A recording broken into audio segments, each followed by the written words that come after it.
Deixe-me, antes de mais, agradecer à Sra. Alta Comissária o convite que me fez e que me honra profundamente. E falar precisamente deste problema do envelhecer com qualidade, em última análise, é ótimo para mim, que estou a envelhecer com qualidade, está bem? Portanto, tento ser, de facto, o modelo para as pessoas que julgam que, com mais anos, não podemos render para os outros. Eu penso que a vida é mesmo serviço para os outros. Mas deram-me só 3 minutos, o que é um crime, sabem? Para uma pessoa que gosta de falar é um crime, não há direito. Então eu gostaria de dizer 3 coisas muito simples. E a primeira seria esta, aquilo que eu chamaria uma condição. A segunda, um desafio. E a terceira, uma razão de esperança. Quanto ao problema muito concreto, de facto, da condição, eu queria dizer que, de facto, o idoso, qualquer que seja a sua idade, como ser humano, como pessoa humana, tem direitos e tem deveres. Eu tenho que lhe garantir esses direitos, na medida das suas possibilidades, e tenho que o convidar a assumir também os normais deveres de um cidadão. É um desafio de cidadania. E isto leva-nos muito longe, porque é o problema do direito à qualidade de vida, é o problema do direito à intervenção na sociedade, é o direito de realmente, de uma maneira muito concreta, de facto ser capaz de ter uma informação e de poder, a partir dessa informação, enriquecer todos aqueles que estão à sua volta. Há, de facto, uma riqueza enorme que, no fundo, em última análise, não é apenas o respeito pela pessoa, é a promoção da pessoa. E talvez a sociedade se deva bater, quer no campo da saúde, quer no campo da intervenção intelectual, social, cultural, para que cada pessoa, com a idade que tem, possa enriquecer a própria comunidade humana.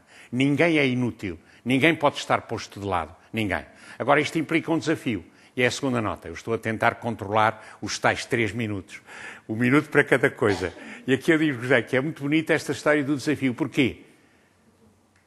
Eu penso que o mundo contemporâneo, daquilo que eu chamo quarto homem, vitimiza, concretamente, os mais velhos. E nós temos que lutar, todos nós, contra isso. É um desafio enorme. O que é o quarto homem? O primeiro homem era o homem filosófico da cultura grega. O segundo homem é o homem religioso da judaico-cristão, da cultura judaico-cristã. O terceiro homem é o homem do iluminismo. É aquilo que eu chamaria precisamente o homem da ciência, que se preocupa com a ciência, com a investigação, com o progresso. E nós chegámos, depois do maio de 68, ao quarto homem. Quem é o quarto homem? É o homem anárquico. E o mundo de hoje está muito marcado com esta cultura que é terrível e que os que são mais débeis, por qualquer razão, são sacrificados. O homem anárquico é egocentrista e individualista. O homem anárquico só quer o que é bom e o que é agradável. O homem anárquico quer autonomia radical, não respeitando nada e ninguém. O homem anárquico é ahistórico, não tem história. Portanto, não se interessa com os outros, não se interessa com o grupo social, com a ideologia, com a cultura ambiente, afirma-se sozinho. Portanto, assim sendo, perante a pessoa idosa, o que é que faz? Eu elenquei 4 notas que me parecem importantes. A primeira, criou a síndrome da solidão, a partir da exclusão social dos mais velhos. Nós temos que lutar contra isto. Por outro lado, agudizou a crise económica, retirando-lhe toda a administração. Daí realmente que hoje nós tenhamos, no problema da pobreza, e são 2.100.000 pobres que temos entre nós, no nosso universo do nosso país, na grande maioria, gente de idade, a quem foi retirada a capacidade de administrar, quando tinham indiscutível capacidade para administrar. Depois, a insegurança, o problema dos medos. Nós devíamos ajudar o idoso a sentir-se seguro, a não ter medo, a não ter dificuldade em arriscar, porque sabia que tinha realmente apoios em todos os momentos, em todas as situações, porque era respeitado, era contemplado. E, finalmente, o problema tremendo da perda do sentido da vida. E, de facto, nós depois enfrentamos os idosos com esta carga, fruto precisamente do ambiente em que está a viver. O desafio é que nós lutemos contra estas situações e abramos porta a um homem novo que, de facto, seja capaz de se preocupar com os outros e de se dar aos outros, não numa perspectiva assistencialista, mas numa perspectiva de cultura dos grandes valores. A espiritualidade, estão a pensar assim, o padre tinha que falar disto.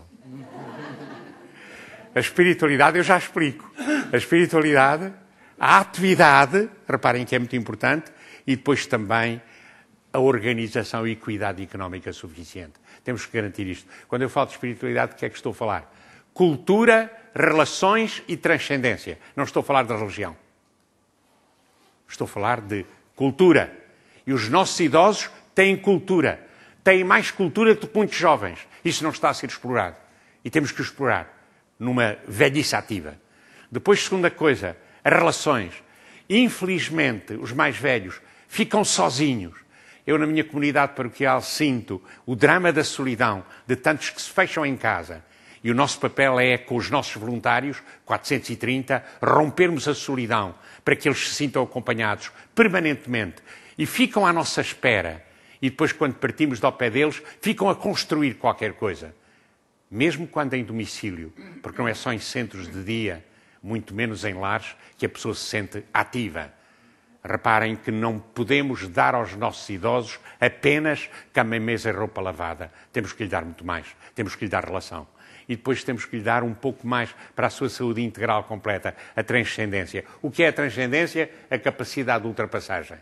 É isso que é a transcendência. Também cabe aí um cantinho do religioso, porque o religioso é a ultrapassagem. Mas cada um escolha o seu caminho e viva, e que a sociedade o possa acompanhar. A terceira nota é a esperança. Reparem, aqui na esperança eu queria dizer uma coisa muito simples, que é a atitude de esperança. Queridos amigos, digo com toda a simplicidade, temos que lutar contra o assistencialismo. O assistencialismo mata. Não podemos colaborar com o assistencialismo. Temos que colaborar com a assistência, uma assistência completa, que atende o homem na sua realidade biopsicossocial, cultural, espiritual e mesmo religiosa. Ver o homem todo e assisti-lo não é prestar-lhe uma assistência que o diminui. A subsidiodependência sistemática nos mais velhos pode ser profundamente negativa. Temos que os espicaçar, porque eles podem chegar muito mais longe. Daí resulta o quê? O sabermos descobrir ações para os quais os convidamos e onde eles têm realização plena. O papel dos avós, o papel dos consultores, o papel dos peritos, o papel dos conversadores. Hoje as pessoas param demasiado parados diante da televisão. Não pode ser. Temos que desafiar a conversar, a dialogar. E quanto mais velha é uma pessoa, mais cultura tem para repartir com os outros. Era só isto que eu queria dizer-vos.